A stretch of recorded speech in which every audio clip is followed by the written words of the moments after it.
Hello, everybody. Again, this is just special thanks congregation for being able to make this work. Sorry if I'm a little tired. We'll be going over. Is everybody? Can somebody just verify that they can hear me? I just want to make sure. Testing, testing. Okay. I'll trust that you guys can hear me, and I'll start the message. So let me go ahead and pray here. Lord, we just thank you for today. Might be a very short message, but I just pray help me to proclaim what it is you wish to speak. Just bless those that are listening and help us to hear what you have to say through this. And just be with me in the word. In Jesus' name. All right. So hopefully everybody can hear me. I'll go ahead and text me at my phone if you don't hear me, so I'll know something's up. Otherwise, I'm going to do the message. So let me go ahead and start up. So we're going to Matthew 25 today, and we'll be covering verses 1 to 13, which is the parable of the 10 virgins. So let's go ahead and read verse 1, and I'm reading from the New King James Version. Sound says it's good here. Okay, Pastor Mike says it's good. Okay. So, verse 1 then the kingdom of heaven will be comparable to 10 virgins who took their lamps and went out to meet the groom. So, I did a little research. Surprisingly, so many times, we research and find out that obviously, so many times when you read throughout the Bible what Jesus is saying about our relationship with Him, it's symbolized in a marriage, and specifically the Jewish customs of marriage. So the marriages back in the day were two-parters. There was the betrothal and the wedding. So part one, the betrothal, the bridegroom's father, which is interesting because you have the father and the son. The bridegroom's father pours out a cup of wine and gives it to his son, which is the bridegroom. And the bridegroom, the son, offers the cup of wine to the bride and proposes to her, from which he usually says something like, I offer this cup up to you. I love you. I offer you my life. And by drinking from the cup, the bride affirms to the bridegroom that she accepts by saying, I accept your life and give mine in return, which is really interesting when you think about it conceptually, in terms of what Jesus has done for us and us laying down our lives as living sacrifices. So it definitely preaches. You can see right here, this is a verse 27 of, I believe this is a Matthew 25, 26, I could be wrong. Then he took the cup and gave thanks and gave it to them, saying, his disciples, drink from it, all of you, for this is my blood of the new covenant, which is shed for many for remission of sins. But I say to you, I will not drink of this fruit of the vine from now on until that day when I drink it new with you in my Father's kingdom. Oops, I'm hitting the mic. Okay, so the betrothal was a legal binding. That's part one. Remember, the betrothal was the legal binding of the woman to the man, even though the bride's still living with their parents and the bride's groom is far away. There was also a bride price, like a purchasing price. Again, this is Jewish customs here. The bride price is in a marriage worked up a purchase as a gift. The price was the equivalent of the bride's value as a useful member of the family. The bride's price that God set was staggering, said to be paid with Jesus's blood. Again, the phrase purchased by his blood is heard quite often in Acts 20:28. It is exactly what it means that we belong to Christ. So again, here's how it goes. Usually there's no date announcement for the wedding. You think like, well, like today we have our weddings and they're just like, well, it's going to be on this date. Well, It's a little different. The date is basically based on two things. A, that a room is properly built inside and attached to or next to the father's house, usually. And B, the bride is getting ready. So the wedding uh, was coming, but the wedding itself was decided upon by the groom's father. The father would supervise the whole thing. His son would be preparing a room next to the family's house. Um, John 14:2-3, when Jesus himself says, "In my Father's house are many mansions. If it were not so, would I have told you that I go to prepare a place for you? And if I go and prepare a place for you, I will come again, and I will take you to myself, so that where I am, there you may be also." Notice there's like a relationship there. It's not about just getting to a material place. It's about being with the Lord, right? Everything about eternity, you know, the marriage itself is about being with the beloved. Um, this room, the room, that the Jewish traditions area, the room would be built, and when it was ready, the father would go, "All right, we're good. It's time to check on." They would make to see that the bride was ready. So the bride was told, time's getting close, get ready. Meanwhile, the room is built, room's ready, bride's got to be ready. As Jesus said, we the believers will know when the rooms are almost done. Each of us has a custom bedroom, handcrafted by God, being built as we speak. Again, it's pretty wild to kind of think about it, and you don't think about anybody kind of saying, "Hey, Lord, show me, can you give me a vision of my room?" And nobody really cares about that aspect of it, because it's really not about a material place. It's about being in God's presence, and it's all symbolized in the relationship and of the marriage itself.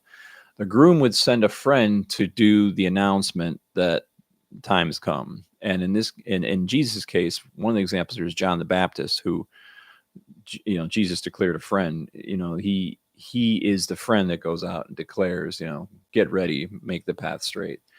Before Jesus' return, he'll have two additional friends starting to cause a scene, and that not simply John, who came in the spirit of Elijah, but most likely Elijah and Moses themselves. Um, the bride would anticipate. The bride is anticipating, but it wouldn't. The bride wouldn't necessarily know exactly. The bride would know it was close, as there would be a notification, make the bride ready. Room is made, basically, but no exact time or reality. It's just going to be pretty soon. You wouldn't know the day or the hour, but you would know in the general reality, like, okay, the bride is, it's time to get ready. This is just signs that this is coming to a close here, and we're, the bridegroom is coming. Just as we will know the signs of the seasons, but not the day or nor the hour. The bridegroom might come at night, even where lights would be used to light the way for the meeting. Because there was no lampposts back then. And it would it would be started off with a 7-year celebration, 7-day celebration that would ensue. And then, of course, it would end the marriage consecration. But it's interesting if you read in verse 1, notice that, they were all on the way. All of these, all 10 virgins were on the way. Okay. As we're going to read here, 5 are foolish and 5 are prudent, but they're all on the way. They're all on the move, moving towards the groom, professing Christians, not professing atheists. There's a movement towards God there. Verse 2-4, 5 of them were foolish, speaking of the virgins, and 5 were prudent. For when the foolish took their lamps, they did not take extra oil with them. But the prudent ones took oil in flasks with their lamps. Now, while the groom was delayed, they all became drowsy and began to sleep. Notice it says they all. Okay, this is everybody, from the prudent to the foolish. So they all started with oil, but some didn't plan ahead. Those standing right next to others that are visibly holding reserves in backup. The oil was, they got this oil that's like short term. It's not going to make it through. It's sort of like a short term. There's a temporal reality to this, temporal thinking, temporal lasting reality of the foolish versions. Um, and this reminds me of what I call what the for a while then verses. Okay, quote unquote, for a while then verses. Luke 8:13. It says, "Those on the rock are they who, when they have heard, receive the word with joy, and these have no root, who for a while believe, and in time of temptation fall away." Mark 4:17, "And they have no root in themselves, but endure for a while. Then tribulation, when tribulation or persecution ariseth because of the word, straightway they stumble." The behavior of the slothful screw-up virgins, I call them, is a behavior that which is interesting. And even as you go past, we get into the talents, you know, um, there's a behavior that is considered, and this I found in a lot of commentaries, the behavior is ridiculous, almost like just absolutely ridiculous. As whoever takes on the next batch of study, you'll see when it deals with the talents and, using your talents and so forth, and how the the foolish servant sort of just says, well, I know you to be, what he basically almost says is like a jerk to God, like, I don't, you're this, you're that, totally wrong perspective on who God is, and so I hid my talent in the ground. And it's just like the behavior is almost uncalled for, ridiculous. The kind of thing like like someone doing something stupid at a wedding, that is just ridiculous in a way. Um, every circumstance and ridiculous behavior ensues, and it's like, what? How could this even happen? Like, it's uncalled for, totally inappropriate, almost laughed at as an oddity. Sometimes we should look at our fellow faithful followers around us and take a look at their flasks that they carry. We stand around people that they've got flasks around their necks. The oil remaining lit during the extra oil there, and there's oil that's being lit, and it's there for, in the midst of temptation, in the midst of trials, in the midst of tribulations.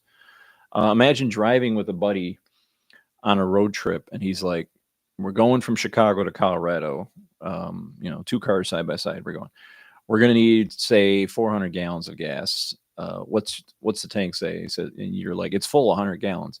And you're like, no, you're going to need 300 more. And by the way, there's no gas station on the way to Colorado. And you're just like, that's cool. I'll be good. And it's absurd. It's careless. It's almost comic behavior. You're around others, and you can see in the midst of those right next to you what they're carrying.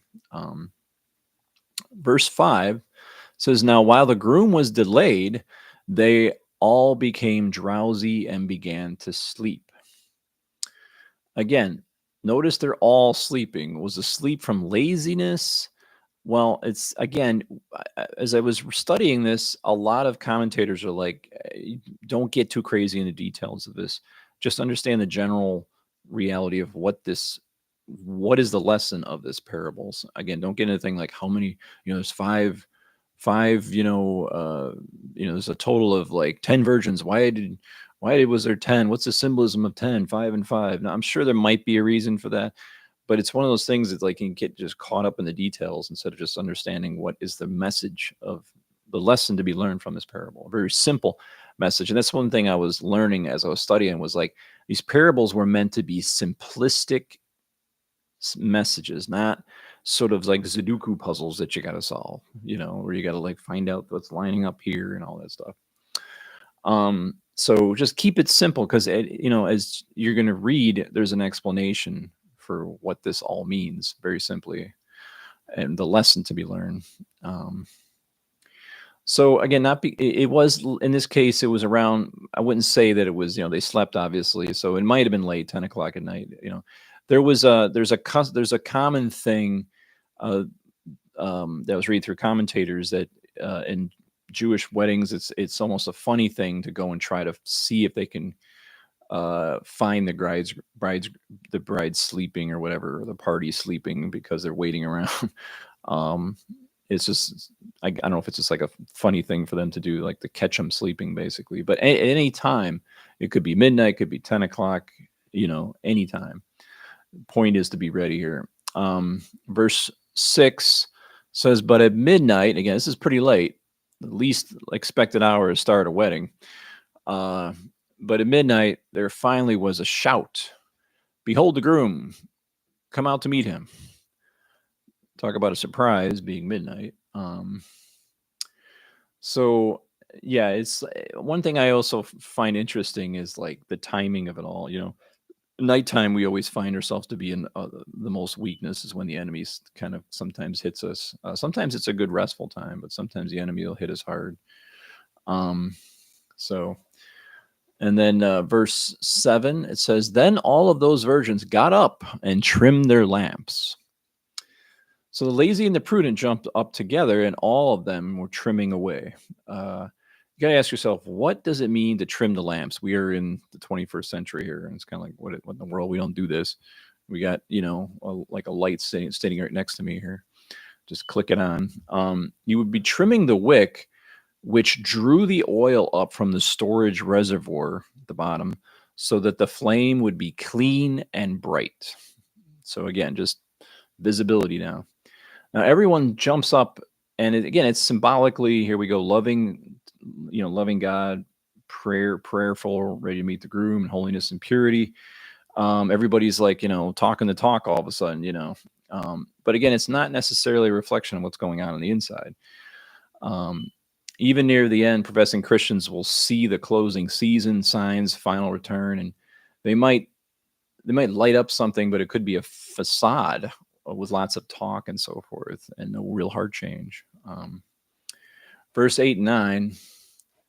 "But the foolish virgins said to the prudent ones, 'Give us some of your oil, because our oils are going out.' However, the prudent ones answered, 'No, there most certainly would not be enough for us and you too. Go inside the merchants and buy some for yourselves.'" It's funny how the fraudulent church will be trying to ride coattails at the closing of the kingdom age here. We Again, it says in even Luke, they'll make excuses. We ate and drank in your presence, and you taught in our streets. There's like our proximity, surrounded by Christians, doing things Christian. We were in the in crowd. We mimicked your disciples. Matthew 7:22. "Many will say to me in that day, Lord, Lord, have they not prophesied? Have we not prophesied your name, cast out demons in your name, and done many wonders in your name?" So it's going to be a lot of heavy talk. Verse 10, "But while they were on their way to buy the oil, the groom came, and those who were ready went in with him to the wedding feast, and the door was shut." In Jewish customs, if you were late for the wedding, that was it. You don't get in. Sorry. Now there's different. Obviously some weddings are more depending on the age and the time that happened. To be lenient and so forth. But that was usually the custom, that if you were late for that wedding, guess what? You're outside. So, and while they, sorry. God has been reminding me in the last couple months, I think, of the preciousness of the period of grace that we are now taking for granted more than ever. The church is taking this sort of waiting period for the, waiting for the bridegroom, as just the church takes this sort of age of grace, both for Jews and Gentiles, so cheaply with no sense of urgency. Every Christian, no sort of concept of the clock ticking, the rooms being finished, and the arrival of the. He kind of showed me just how absolutely asleep we really are, as far as just what we have to do. Again, that has to do with the talents as we move into the next section. Every Christian born again believer, member of the body of Christ, legitimately saved, sleep as the bridegroom approaches. And if we were honest, don't even believe that this church age will end abruptly. We always think that there's going to be a great revival, and then all of a sudden we'll start to see lightning bolts, and then wars will start to progress. And The idea of it being this abrupt out of nowhere, because in this parable you see both the prudent and the wise, virgins. They're waking up like, whoa, okay, they're not perfect, but and again, we've all got to sleep at night too, especially around midnight. Verse 11 to 13. Yet later the other virgins also came, saying, Lord, Lord, open for us. But he answered, Truly I say to you, I do not know you. Be on the alert then, because you do not know the day nor the hour. Again, don't be bogged down by the details of this parable where you say, what are the 10 virgins? Why the oil? What's the symbolism? Why you'll sleep? The real message here is to be on the alert, right? Be sober minded, be full of, and again, as you get in the parable of the talents, there's the reality of, be ready and be faithful. And it's really about faith, is again, parable of the talents, but I'm not, I wish I had more time to get into it, parable of talents, but I'm sure whoever does it next time will give it justice. So anyway, again, just be aware of the parable, be watchful, be ready. And a lot of it also, I think, stems in the fact of the reality of the need to go out and share your faith with people and speak the truth to them and let them understand the urgency of the times that we live in, because it is a sleepy period of time right now. We don't really have there are wars, but we don't have any real major wars, and everybody's like, surfing the web, and it's a pretty calm time right now. But it was a calm time of sleepiness when these 10 virgins were all of a sudden awoken. So it's something to be aware of. But you'll know the season, but not the day or the hour. So it's not going to take us by surprise of the season, because there will be a reality of understanding that it's time. We're getting close to time where the rooms are built, and that the Father has called the bridegroom, and the bride is to be made ready. But here, even the prudent again slept and didn't know that was going on until the announcement bridegroom has arrived. I want to close with Matthew Henry, good old classic Matthew Henry.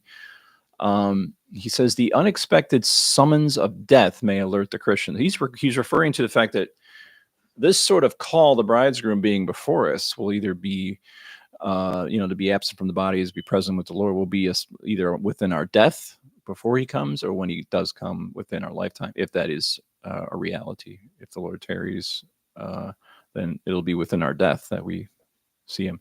The unexpected summons of death may alert the Christian, but proceedings without delay to trim his lamp, his grace often shines more bright, while the mere professors conduct shows that his lamp is going out.